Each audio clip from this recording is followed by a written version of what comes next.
10 минутта пакет банкылады. Сонда біз 200 грамм май, 5 тал пияз, 5 тал сәбіз, 5 тал мында қызылдан, 5 тал. 6 тал, И мынаны өткіземін. Алмай торап жатырмын. В общем, 200 грамм майға пиязымызды, 4 тал, 5 тал пиязымызды соломка ретінде қуырып аламыз. Одан кейін мініміз сәбіз салып, 200 грамм майға сәбізден әбден қуырамыз. Қызылша, менде бір 10 тал қызылша болды, соны майлап торадым. 15 минут қуырдым, енді болгарский бұрыш, қызыл бұрыш саламын.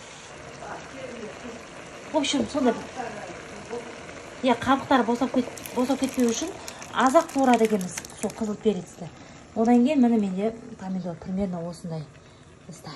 Жаңа помидор бұрқ етіп алған кейін астын басамыз. Мен почти 3 қасық тұз салдым. Енді осы қайнайды әдемі болып.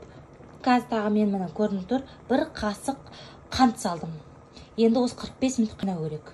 Лавровый лист қостыңыз, укроп, петрушка қостыңыз, чеснок, қалам.